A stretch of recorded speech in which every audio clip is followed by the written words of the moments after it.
Como é bom estar na presença do Senhor, né, irmãos? A irmã que estava ministrando aqui disse o seguinte: que falte tudo menos a sua graça, menos a sua presença.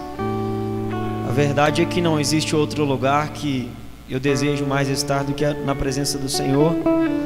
E eu sou grato ao Senhor por estar aqui nessa noite com vocês, na presença do Senhor. Sou grato ao Senhor pela oportunidade de partilhar essa comunhão com vocês aqui. Amém? Vocês estão me ouvindo bem aí? Tá? Amém. Quero agradecer aqui primeiramente a pastora Rosana Rolim pela oportunidade. Eu admiro esta mulher de Deus de verdade, de todo o meu coração.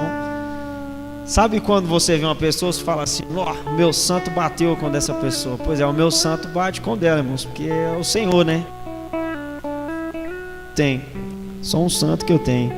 Quero agradecer ao Senhor pela vida do pastor, meu amigo, pastor Xisto, amigo do coração, pessoa que eu admiro demais, tenho aprendido muito com ele. Quero agradecer ao Senhor pela vida do Anvi, que me fez o convite.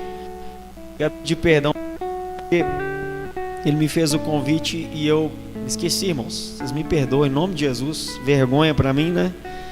Mas assim, ligado em muitos afazeres, essa semana ele me lembrou da mensagem e eu fiquei feliz. Glória a Deus por estar aqui com vocês. Muito obrigado. Que o Senhor abençoe as nossas vidas aqui em nome de Jesus nessa noite. Amém? Glória a Deus. Eu deixo também um abraço para vocês do meu pastor Henrique, nosso superintendente da 6ª região. Que você se sinta abraçado por ele. Onde eu vou, eu levo esse abraço dele. Amém, gente? Então, sem mais delongas, abra a sua Bíblia comigo aí. No livro dos Cânticos de Salomão. Aleluia. Cântico de Salomão, ou Cantares, dependendo da sua tradução. Essa água é minha? É minha? Ah, já está aí na minha. Tá bom, obrigado. Cântico de Salomão, ou Cantares de Salomão. Nós vamos ler no capítulo 2, versículo 10. Obrigado, querido. Irmãos, eu estou tão na bênção que eu estava lá na igreja, né? Com um grupo de homens. Nós temos um grupo de homens lá. Também temos a mocidade. Eu deixei a mocidade lá para vir aqui. Mas eu saí correndo do grupo de homens. Eu e o Davidson, que está ali comigo. E eu deixei a Bíblia para trás, irmão. Cheguei aqui na porta da igreja, misericórdia. Vim pregar e deixar a Bíblia para trás. Tive que voltar lá para buscar. Mas eu espero que para vocês venha valer a pena aí, que vocês possam ouvir a voz do Senhor. Amém? Cântico ou Cantares, capítulo 2, versículo 10, diz assim: o meu amado fala e me diz: levanta-te, querida minha, formosa, e vem. Porque se passou o inverno, cessou a chuva e se foi. Aparecem as flores na terra, chegou o tempo de cantarem as aves. A voz da rolinha se ouve na nossa terra. A figueira começou a dar os seus figos, e as vides em flor exalam o seu perfume. Levanta-te, querida minha, formosa minha, e vem. Pomba minha, que andas pelas fendas dos penhascos, no esconderijo das rochas escarpadas, mostra-me o rosto, faz-me ouvir a tua voz, porque a tua voz é doce e o teu rosto amável. Amém, gente? Se assente aí no seu lugar, por favor. Feche seus olhos, vamos orar. Pai, esta é a tua palavra, Senhor, que o Senhor exaltou juntamente com o teu santo nome, como o salmista diz. E nós damos graças ao Senhor por ela, meu Deus, porque por tua palavra tudo foi criado. Por tua palavra, meu Deus, somos salvos. Meu Deus, e que a tua palavra nesta noite, pela ação do seu Espírito, possa ser ministrada aos nossos corações e provocar em nós, ó Deus, transformações profundas, em nome de Jesus. Que o seu nome seja glorificado pela palavra do Senhor ministrada nesta noite. Nós te pedimos graça em nome de Jesus. Amém. Glória a Deus. Pessoal, quero chamar vocês para fazerem uma rápida viagem aqui a esse texto bíblico, ou mais especificamente a esse livro da Bíblia. A Bíblia tem 66 livros, é um conjunto de livros 39 deles no Velho Testamento, 27 no Novo. Nós temos livros históricos, nós temos livros proféticos, nós temos os evangelhos, temos as epístolas, as cartas, e nós temos também os livros poéticos. Dos livros poéticos nós temos Jó, Salmos, Provérbios, Eclesiastes, Lamentações de Jeremias e Cânticos dos Cânticos, ou Cantares de Salomão. Talvez você... Quem aqui já leu Cantares de Salomão?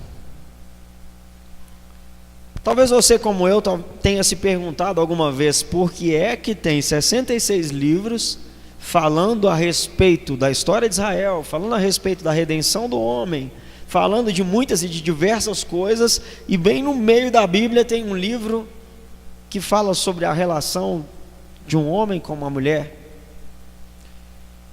E estudando um pouco, irmãos, a respeito desse livro, a primeira frase que está escrita nele, capítulo 1, versículo 1, é Cântico dos Cânticos de Salomão. No original hebraico, essa expressão quer dizer o cântico mais sublime, o cântico mais excelente. E quem lê cântico, ou quem lê esse livro de Cantares, vai ver uma ordem de cânticos bem elaborados.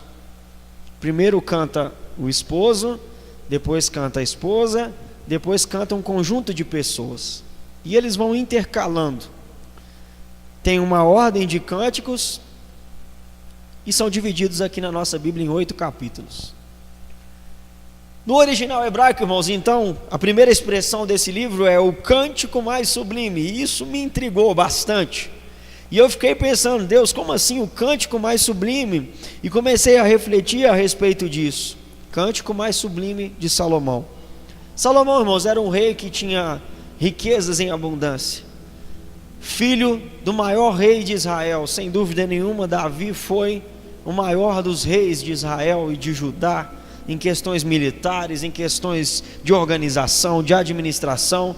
Salomão, sem dúvida, foi o mais rico, mas ele teve um legado da parte de Davi. Salomão, irmãos, é o tipo de rei no Velho Testamento que viveu um reino de paz, um reino de mais tranquilidade. Davi travou muitas guerras, mas Salomão era chamado de o rei da paz. O seu nome, Salomão, se assemelha à palavra hebraica que diz respeito à paz e prosperidade. As pessoas vinham de longe para conhecer a sua sabedoria. As pessoas vinham de longe para saber das riquezas que ele tinha, para conhecer os seus palácios, as suas obras magníficas. Diz o historiador Flávio Joséfo, irmãos, que até o cabelo dos soldados de Salomão era preso com presilhas de ouro, de forma que quando eles subiam e desciam os morros de Jerusalém, as pessoas olhavam de longe e viam o brilho do sol refletido nas presilhas de ouro. Riquezas sem limite, sabedoria sem limite. Salomão, irmãos, é um rei que a Bíblia diz que depois dele nenhum outro houve como ele.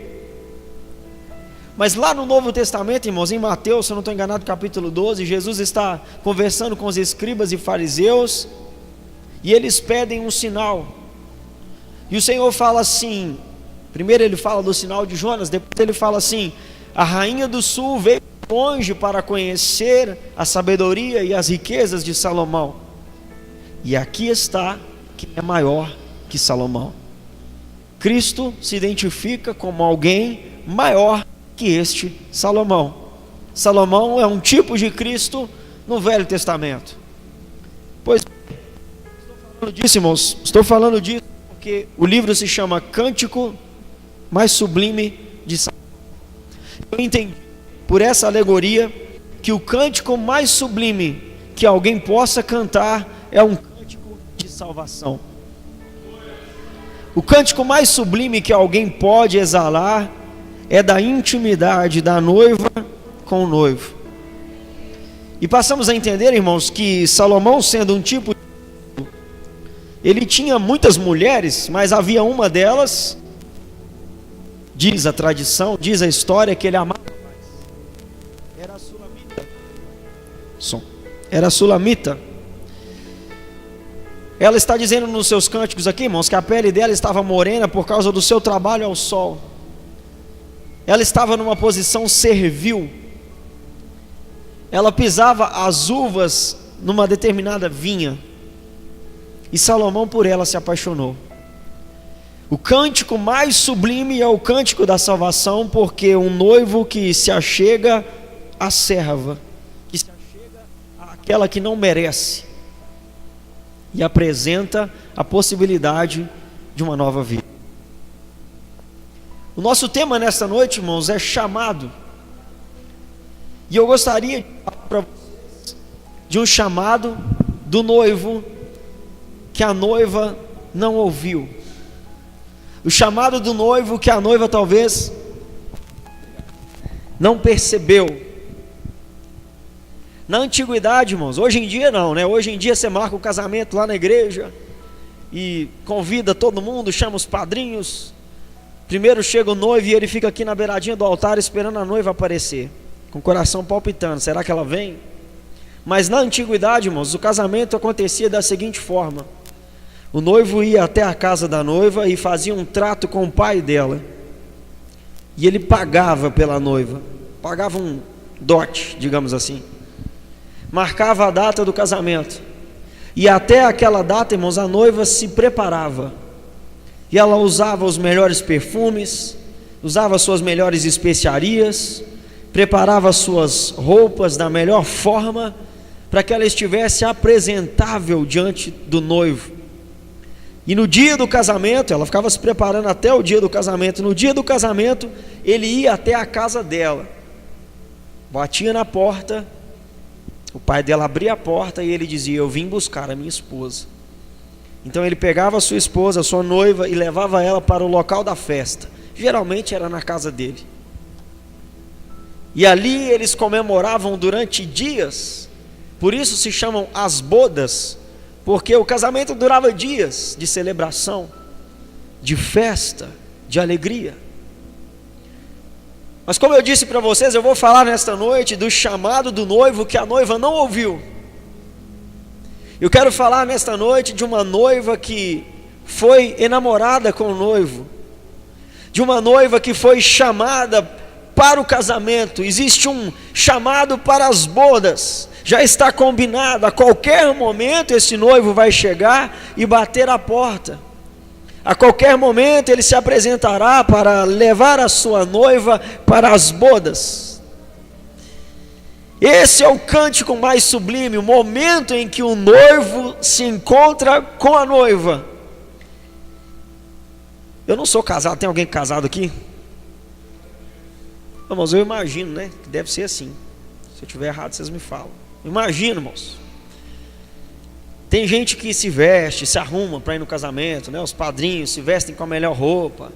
Todo mundo preocupado em como se apresentar no casamento. Eu tenho certeza, irmãos, que o noivo só tem olhos para a noiva dele.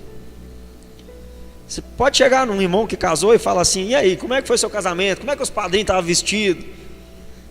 Ele pode até saber, irmãos, mas no fundo o que realmente ele se importava era com o momento em que ele encontraria sua noiva. Existe algo de mágico nesse encontro sublime. Existe algo de santo na relação de um homem e de uma mulher, que está aqui, irmãos, impresso nesse livro de cântico, e que tipifica Cristo e a igreja.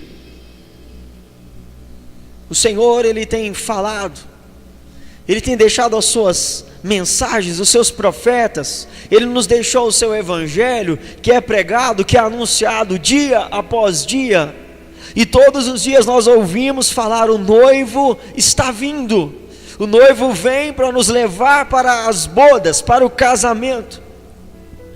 Acontece, entretanto, irmãos, que talvez eu e você sejamos uma noiva desapercebida, uma noiva que não consegue ouvir e perceber a voz do esposo. Por mais perto que ele esteja, estamos completamente indiferentes ao seu chamado. Ele diz: levanta-te, querida minha, levanta-te, amada minha, e vem. O inverno já passou, a chuva já se foi, a terra dá a sua novidade, dá os seus primeiros frutos. É chegado o tempo de cantar: levanta-te, amada minha, e vem. Mas sabe, irmãos, nós estamos tão envolvidos com o nosso tempo, nós estamos tão envolvidos com os nossos afazeres.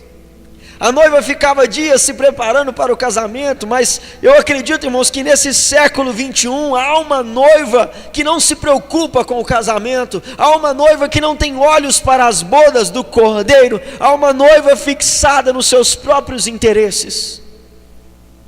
Há uma noiva que não ouve e não reconhece a voz do seu amado, porque ele lhe parece distante, como se ele nunca viesse buscá-la. Deus chamou um profeta Oséias e disse para ele: Oséias, vai e desce à casa das prostituições, case-se com uma mulher de lá. E Oséias foi, irmãos, se casou com esta mulher, e esta mulher era prostituta. Em Oséias capítulo 1, irmãos, versículo 2 e 3, o Senhor dá essa ordem para ele, e ele realmente vai lá nesse prostíbulo, e ele encontra essa mulher prostituta. E o Senhor usa esse casamento, irmãos, e os filhos que eles tiveram, para ilustrar a relação de Deus e Israel. Deus estava sempre disposto a amar, Deus estava sempre disposto a se manifestar a Israel, mas Israel tinha outros amores. Israel estava perdidamente apaixonada por outras coisas, disperso, e não conseguiu ouvir a voz do Senhor. O Senhor disse que eles tiveram uma filha, irmãos, e o Senhor mandou Oséias chamar ela de desfavorecida, porque o Senhor muitas vezes quis se achegar ao seu povo de Israel, mas ele não lhe dava ouvidos. Por causa disso o Senhor disse: agora essa terra será desfavorecida.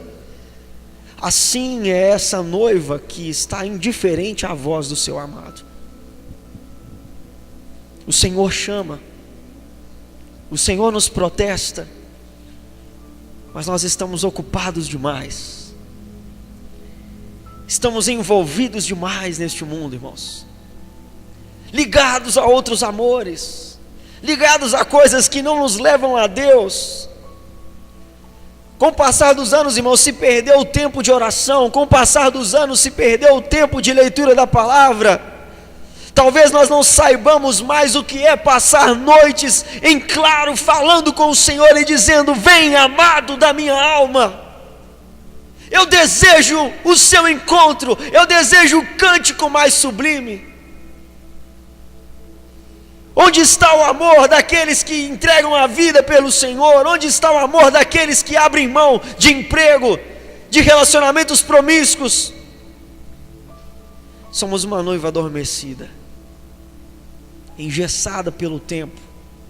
A Bíblia diz, Jesus contando a parábola das 10 virgens, Mateus capítulo 25, o noivo saiu da sua casa para ir até a casa da noiva. No meio do caminho tinha 10 virgens. Jesus fala que nós somos semelhantes a essas 10 virgens, 5 delas prudentes, 5 delas loucas.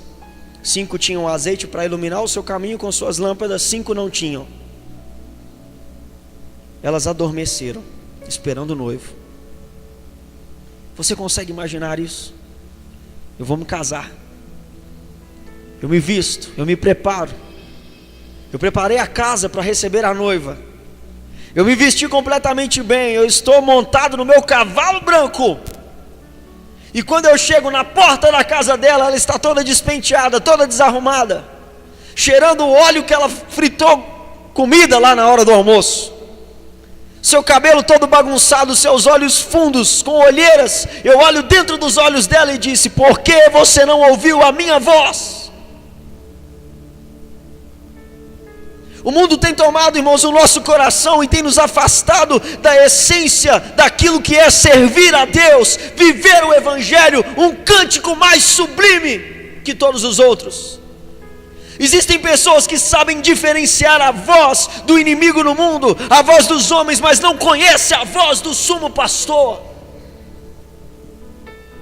Estamos vazios, ocos por dentro, afastados da verdade da palavra, submetidos ao jugo do mundo. Paulo diz em Gálatas 5:1: foi para a liberdade que Cristo nos libertou. Não devemos nos colocar mais debaixo de nenhum jugo de escravidão.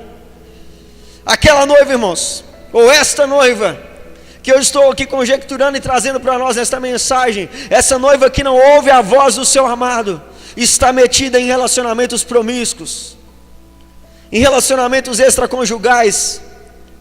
Eu ouvi uma frase ontem, irmãos, que me marcou demais. Um pastor disse o seguinte: quando um casal faz sexo antes do casamento, quando um rapaz toca no corpo da moça antes do casamento, ele está roubando o direito de outro. Essas coisas se tornaram comuns para nós, essas coisas se tornaram corriqueiras para nós, e o fim delas é o inferno, o fim delas é a escuridão. O Senhor disse: se quiserdes e me ouvirdes, comereis o melhor dessa terra. Mas a noiva não consegue ouvir a voz do seu amado. Se quiserdes e me ouvirdes, não conseguimos ouvir a voz do amado. Relacionamentos promíscuos, cegueira espiritual. Já não há mais diferenciação de músicas cristãs e músicas seculares. Já não há mais diferenciação de festas cristãs e festas seculares. Já não há mais diferenciação de relacionamentos cristãos e relacionamentos seculares. Já não há mais diferença entre cristãos e mundanos. Já não pode se dizer como o salmista diz no Salmo capítulo 1: então vereis a diferença do que serve ao Senhor e o que não serve. Porque estamos como 1 Timóteo 4:1: nos últimos dias muitos apostatarão da fé, dando ouvidos a demônios. Vazios, ocos, afastados de Deus. E quando ouvimos palavras duras como essa, fechamos o nosso coração, trancamos a nossa alma, não nos abrimos à vontade dEle. Feche seus olhos. Existe uma voz ecoando, como a minha está ecoando agora nos seus ouvidos. Essa voz diz: levanta-te, querida minha, levanta-te, amada minha, e vem. Passou o tempo do inverno, passou a escuridão, passou a chuva, passou o tempo ruim, a terra está dando novidades. Eu estou vindo, eu estou chegando. A palavra diz, irmãos, Êxodo capítulo 20, o versículo 3, que, pode abrir os seus olhos, querido, senão você dorme aí, né? Misericórdia. A palavra diz em Êxodo capítulo 20, o versículo 3, o primeiro mandamento que o Senhor deu para o povo de Israel. Ele disse assim, Êxodo 21: eu sou o Senhor teu Deus, que te tirei da terra do Egito, da casa da servidão. Versículo 3: não terás outros deuses diante de mim. Versículo 4: nem farás para ti imagem de escultura. Esta noiva, que não diferencia a voz do amado, que não ouve a voz do amado, levantou para si postes ídolos, levantou para si adoração própria, levantou para si motivos de adoração que não estão no Senhor. Vivemos distante, irmãos, desligados, na superfície. Falamos da profundidade, mas ainda estamos, irmãos, na superfície. 1 Coríntios capítulo 3, Paulo diz: não é o caso de haverem entre vós dissensões, ciúmes, invejas, porfias. Não é o caso de vocês serem ainda carnais, superficialmente ligados a Deus, superficialmente ligados ao Espírito. Entenda uma coisa: Deus age por graça e misericórdia. Deus age por graça porque nós de fato não merecemos. Deus age por misericórdia quando nós de fato escolhemos errado. A misericórdia de Deus, irmãos, está mais presente nos nossos púlpitos e na nossa vida do que a graça. A misericórdia de Deus está mais presente nas nossas atitudes, nos nossos louvores, nas nossas orações, do que propriamente a vontade absoluta. Porque as nossas escolhas têm sido escolhas más, porque os nossos caminhos têm sido ídolos que colocamos diante de nós. E quando Ele fala, a sua voz nos parece estranha, o seu chamado nos parece estranho e distante da nossa realidade. Quando ouvirdes a voz do Senhor vosso Deus, disse o profeta, não endureçais o vosso coração. Disse Jesus na ilha de Pátimos, quem tem ouvidos ouça o que o Espírito diz à igreja, mas a igreja não ouve a voz do amado. Que tristeza. Mas como disse o apóstolo Paulo, irmãos, 1 Coríntios 15, 57, graças a Deus que nos dá vitória por Cristo Jesus. Graças a Deus. Jesus chegou numa aldeia, se eu não estou enganado, Betsaida, e ali havia um surdo e gago. O Senhor então, irmãos, pegou aquele surdo e gago, tirou ele do meio da multidão, botou os 2 dedos no ouvido dele e cuspiu na língua dele. E o Senhor disse assim, Efatá, uma palavra aramaica que significa abre-te.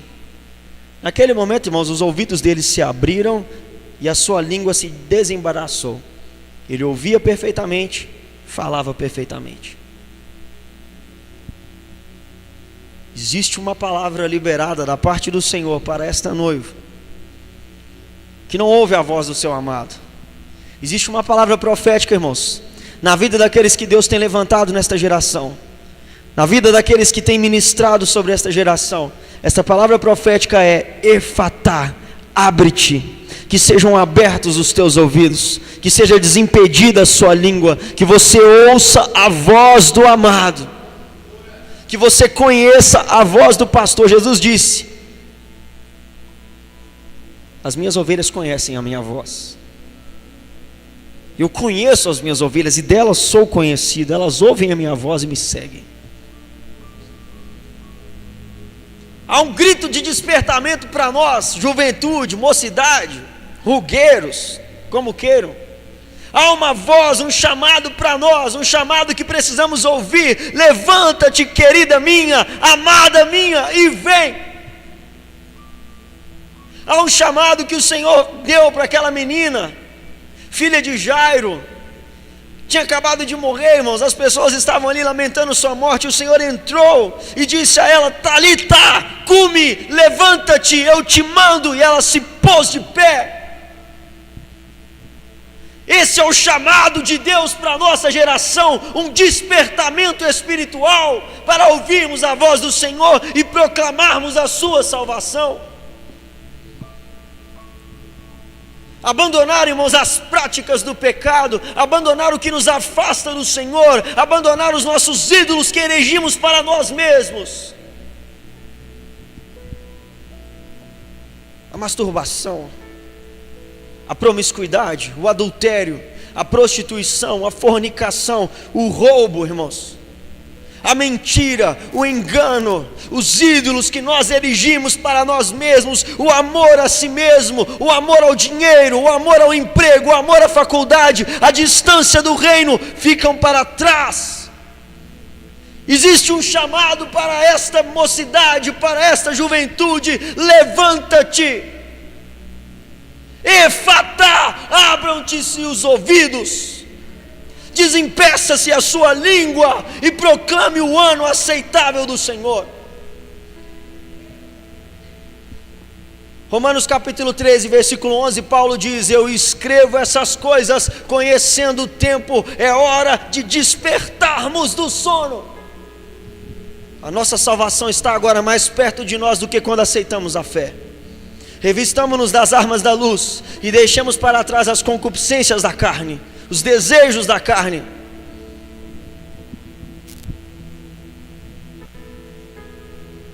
Diga não à indiferença. Se entregue, se renda, não venda a sua fé, não se venda, porque o noivo pagou um alto preço pela noiva. O dote foi muito alto, foi com gotas de sangue que ele pagou. Levanta-te, querida minha, amada minha, e vem. Quantas vezes, irmãos, Deus ele tem novidades a nos revelar, coisas magníficas. Jeremias 33, versículo 3: clama a mim, e eu te responderei, e te anunciarei coisas grandes e firmes que você não sabe. Quantos mistérios Deus deseja revelar. 1 Coríntios 4:1, Paulo diz: convém que os ministros sejam achados como os dispenseiros dos mistérios de Deus. Existem mistérios de Deus para serem dispensados. Quantas vezes o Senhor nos chama, como Ele disse: Jerusalém, Jerusalém, quantas vezes eu quis te ajuntar debaixo das minhas asas, como a galinha faz com seus pintinhos, e tu recusastes. Quantas vezes o Senhor nos atrai com o seu amor, nos mostra coisas grandiosas, e não percebemos o tempo da nossa visitação, não discernimos a voz do Senhor, não conseguimos diferenciar o seu chamamento a nosso respeito, o seu chamado, a sua voz, o seu desejo. Nos embaraçamos nas nossas próprias coisas e deixamos de viver, irmãos, aquilo que Ele tem reservado de melhor para nós, na presença dEle. Aqui em Cântico, você vai encontrar a noiva dizendo para o noivo: vem, amado meu, porque o seu amor me é melhor do que o vinho. Cântico capítulo 7, se eu não estou enganado, versículo 10, ela diz assim: eu sou do meu amado, e ele me tem afeição. Existe algo, irmãos, de sublime, de majestoso entre a noiva e o noivo, e eu estou falando da igreja de Cristo, algo de profundo, que Davi diz no Salmo 25, versículo 14, a intimidade do Senhor é para aqueles que o temem, e Ele lhes fará conhecer a sua aliança. Essa intimidade, esse algo precioso, está reservado para aqueles que negam a si mesmo, que não se vendem, que ouvem o chamado.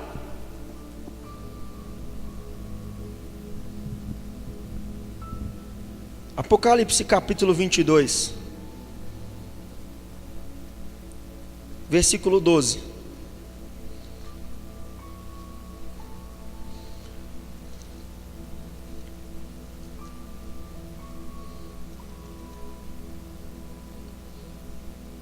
Eu não vim aqui para passar a mão na sua cabeça, e nem mesmo na minha, porque eu pedi ao Senhor uma palavra para trazer aqui, e a situação que eu vivia era exatamente confrontada por essa palavra. Eu vou ficar mais feliz se você sair daqui refletindo do que alegre com a minha mensagem. Apocalipse 22, versículo 12 diz: eu venho sem demora, comigo está o galardão que tenho para retribuir a cada um segundo as suas obras. Ele vem. Apocalipse 3:11. Venho sem demora, guarda o que você tem para que ninguém tome sua coroa. Enoque olhou e viu o Senhor vindo no céu, e milhares dos seus santos com ele. Zacarias profetizou: os seus pés estarão de novo sobre o monte das oliveiras, e o reino será do Senhor. Obadias disse no seu último versículo: se levantarão salvadores no monte Sião, e o reino será do Senhor. O noivo vem, irmãos, e ele não vem mais com a figura desfigurada que os homens viram ele na cruz. Ele vem como o Rei da Glória. E ele vem buscar uma noiva imaculada, sem manchas, que passa o tempo todo esperando por ele, se preparando com seus perfumes, se preparando com as suas especiarias, com as suas orações, com seus jejuns, com as suas obras, com uma vida devota. Pouco se fala de devoção entre os jovens, entre nós. Pouco se fala de renúncia entre nós. Pouco se fala de negação entre nós, porque essas coisas não enchem culto. Eu sei, sou presidente de jovens. Essas coisas não enchem culto. Mas essas coisas lapidam o caráter, limpam as vestes de uma noiva que será encontrada pelo seu noivo. E quando ele vier, quando ele aparecer nos ares, será o cântico mais sublime. Diz a história, irmãos. Diz a história. Eu estou passando muito da hora aqui, como é que tá? Só vou contar uma história aqui e vou encerrar. Diz a história, a tradição judaica. Na verdade eu ouvi isso da boca de um cara que nem judeu não é. Mas a história é boa. Diz a história, a Bíblia não diz, que tinha o rei Salomão grandes riquezas, fazendas, soldados, os melhores cavalos eram trazidos do Egito, a melhor madeira era trazida lá de Tiro e Sidom, o melhor ouro era trazido da terra de Ofir. A Bíblia diz, irmãos, que no reino de Salomão, ouro e prata eram como ferro e bronze em Jerusalém. Riquezas. Mas diz essa história, irmãos, não a Bíblia, a história, que Salomão um dia ficou meio entediado. E ele estava lá no seu palácio com sua taça de vinho na mão, aquele vinho delicioso. Dizem, irmãos, que o vinho que se servia na mesa de Salomão era de uma qualidade incrível. E ele ali entediado, ele disse: eu quero sair daqui, mas onde eu vou as pessoas me reconhecem. Onde eu vou as pessoas falam: aí vai o rei Salomão. Toda aquela pompa. Então conta a história, irmãos, que ele tirou as suas vestes reais e se vestiu como um dos seus serviçais e saiu do seu palácio e foi conhecer as belezas do seu reino, e passeou pelas fortalezas que ele tinha construído, e andou pelos caminhos que ele tinha aberto em Israel, e foi às fontes das águas, e foi nos seus maiores celeiros contemplar a abundância dos seus grãos. E depois de passear, irmãos, pelo reino durante alguns dias, o rei Salomão, vestido como um servo, decidiu fazer a sua última parada na vinha onde se fazia o vinho dele. O vinho do rei Salomão, a vinha do rei Salomão. Ele falou: vou lá. E ele então desceu para aquela vinha, irmãos, e chegando ali, havia uma torre e um homem com uma trombeta na mão. Ele passou pela torre, entrou, e ali na vinha tinha o lagar, onde as pessoas pisavam as uvas. E ele olhou e eram donzelas que pisavam as uvas. Eram moças bonitas, todas com as roupas manchadas por causa da uva.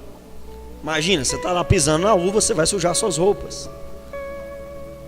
Mas uma daquelas donzelas, irmãos, era diferente. As suas roupas estavam limpas, brancas. Então o rei Salomão, vestido de servo, se chegou até aquela mulher. Sua pele era corada pelo sol, sua pele era mais escura que a das demais mulheres. Ele então se chegou a ela e disse assim: você não trabalha? Por que é que as suas roupas estão limpas? Ela disse assim: está vendo aquela torre ali? Está vendo aquele homem no alto daquela torre? Existe uma promessa que o rei Salomão vai vir aqui visitar a vinha dele. E o dia que ele vier, aquele cara vai tocar aquela trombeta, e todos da vinha vão começar a se preparar para receber ele. E eu quero estar com as vestes limpas. Salomão ficou apaixonado. Falou: pô, vou casar com essa mulher. E já tinha 1000, irmãos. Ele viu mais uma era diferente. Eu vou casar com essa mulher. E ele então deixou ela, foi embora, chegou no seu palácio, se vestiu das suas vestes reais, preparou uma esquadra de soldados e desceu para a vinha. Chegando lá, aquele homem tocou a trombeta, todos se alvoroçaram dentro da vinha. O rei Salomão chegou, e ali estava aquela mulher com as suas vestes brancas. Ela tinha o cuidado, irmãos, de se lavar. Ela tinha o cuidado, irmãos, de não deixar as uvas mancharem a roupa dela, porque quando Salomão chegasse, ela estaria limpa. E ele chegou num dia vestido de servo, sem que ela soubesse. e encontrou ela vestida, adornada e limpa. Então Salomão chegou perto dela e disse assim: olha, eu sou aquele cara que esteve aqui, conversou com você. E ele a tomou por mulher. Essa é a história da Sulamita. Algumas coisas, irmãos, nós vamos encontrar em Cântico. Ela diz que trabalhava numa vinha que não era dela. Ela diz que a sua pele era morena, e ela era aí namorada com o rei Salomão. Por que é que eu estou contando essa história, irmãos? Porque a exemplo dessa ilustração, Cristo também esteve aqui vestido de servo, andou no meio dos homens, pronunciou palavras de salvação e voltou para o seu reino com a promessa de vir buscar a sua noiva. E quando ele vier, ela precisa estar com as vestes brancas. Para terminar,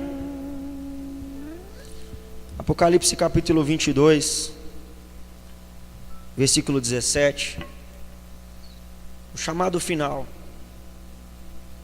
Oséias 6:1. Vinde, voltemos ao Senhor, porque Ele nos despedaçou e Ele mesmo irá nos curar. Fez a ferida e Ele mesmo irá nos sarar. Venham, voltemos ao Senhor.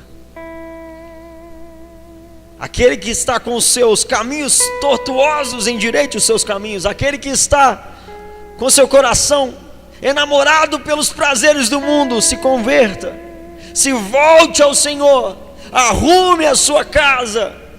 Isaías 55, versículo 6: buscai ao Senhor enquanto se pode achar, invocai-o enquanto Ele está perto. Deixe o ímpio o seu caminho, deixe o perverso a sua perversidade, e volte-se para o Senhor. Esse é o chamado do Senhor, irmãos, para este tempo, um tempo em que a igreja está desapercebida. Esse é o chamado, voltar-se ao Senhor. Apocalipse 22, 17: o Espírito e a noiva dizem: vem. Aquele que ouve, diga: vem. Aquele que tem sede, venha. E quem quiser, receba de graça a água da vida.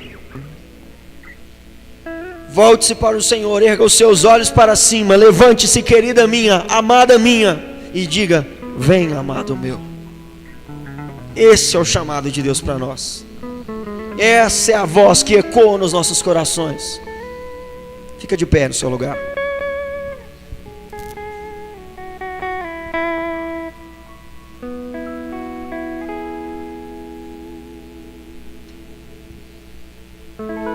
Feche seus olhos. Pai, Tua palavra, Senhor, que veio de encontro ao meu coração, me exortou, Senhor, me chamou ao arrependimento. E nesta noite, Senhor, eu estou promulgando ela aqui. A Sua voz, Senhor, ecoa nos nossos corações. A Sua voz que diz: levanta-te, querida minha, desperta e vem. Senhor, nós anelamos pelo cântico mais sublime, nós anelamos pelo encontro com o Senhor. E sabemos, Senhor, que ainda que tudo aqui nesta terra nos desampare, Senhor, estaremos com o Senhor na glória. Conceda-nos, Senhor, viver de modo digno do Evangelho, Senhor. Conceda-nos levar a sério, Senhor, a palavra. Conceda-nos levar a sério, meu Deus, o que fazemos pelo reino, Senhor. Afasta, Senhor, as nossas transgressões, Senhor. Tira, Senhor, as nossas máculas, os nossos adultérios, as nossas prostituições. Tira o engano dos nossos lábios, Senhor. Nós nos voltamos ao arrependimento, Senhor. Nós queremos dar ouvido ao Seu chamado, à Sua voz nesta noite, Senhor. Sabedores de que o Senhor fez a ferida e o Senhor mesmo irá curá-la. Ah, Senhor, nós queremos nos derramar diante de Ti. Nós queremos atender a Sua voz e dizer: seja feita a Sua vontade, seja feita a Sua vontade. Que venha o Seu reino, Senhor, e que se faça em nós a Sua vontade, que seja na terra como é no céu, em nome de Jesus. Nós nos colocamos em Sua presença, Senhor, e que o Senhor possa, meu Deus, endireitar os nossos caminhos, ó Deus, abrir o nosso entendimento, Senhor, efatá, que haja, Senhor, abertura dos nossos ouvidos, que a nossa língua se desempeça, Senhor, efatá, em nome de Jesus. Que haja despertamento, Senhor, é o nosso desejo, é o nosso chamado, em nome de Jesus. Amém. Quero agradecer aqui pela oportunidade, irmãos. Deus abençoe vocês.